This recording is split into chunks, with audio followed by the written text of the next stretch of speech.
So I have another video for y'all. This one is actually chemistry related. So I'm going to do some examples of counting atoms in formula units and molecules for you first. And then after that, I did some examples of balancing chemical equations, which you haven't gotten to yet, but I promise you're going to have questions when you do get there.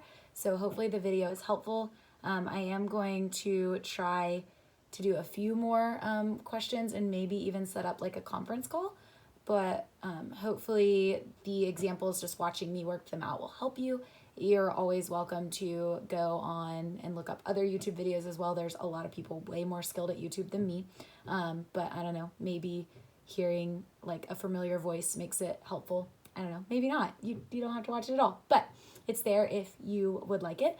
I miss being in the classroom with you guys. I hope everyone's doing well, staying healthy, doing all your classwork, all that good stuff. Go outside, get some sunshine. Don't stress too much. It's going to be okay. Talk to you guys later. Bye. In this clip, we're going to talk about the very basics of balancing chemical equations. I have set one up and we're going to use it as an example. This is a very simple, easy introduction into balancing equations. Before we talk about actually balancing the equation, we need to know why we balance chemical equations. And so this is based on something that you learned earlier in the semester, something that is very fundamental to all of chemistry, and that is the law of conservation of matter. Hopefully you kind of knew that answer from looking through your notes. So the law of conservation of matter says that matter is neither created nor destroyed. So that means that if I start with 1 atom of sodium in my reaction, I must also end with 1 atom of sodium in my reaction. If I have 1 on this side and 2 on this side, that doesn't match up, and somewhere along the lines I created matter. I cannot do that. That is not a thing. That happened once, and it's never happened again. So we are going to practice by balancing this equation. When I say balance, again, my goal is to have the same number of things on this side that I do on this side, so that I am not creating or destroying any matter. Also in your notes, you should have seen that a chemical reaction is broken up into a couple parts. On the left-hand side, we have what's called the reactants. These are the things that react. And then this arrow right here means to form, to yield. It's almost like an equal sign. So it's saying that these things reacted with each other and they resulted in these things, the products. Now, I know I just said that we don't create matter, and we didn't.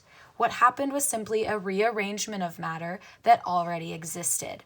So everything on this side, each atom will match up to the same number of atoms on this side. They just might look a little bit different. Whenever I balance equations, the first thing I like to do is draw a line separating reactants and products. It's not absolutely necessary that you do this, but it's helpful, and I will do it in most of my examples that I do with y'all. Then I like to write out the atoms that I have present on each side of the reaction. So I have sodium atom, I have oxygen, I have some hydrogen, and some chlorine.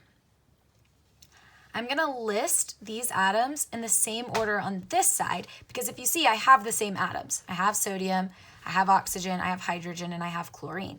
I want to list them in the same order as here so that I can look at each side and make sure I have the same number, and it's just a little bit easier.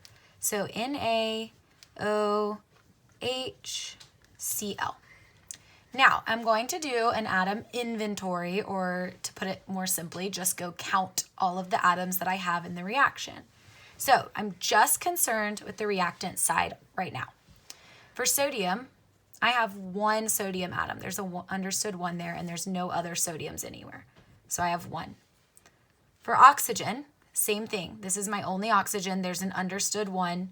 I have 1 oxygen atom.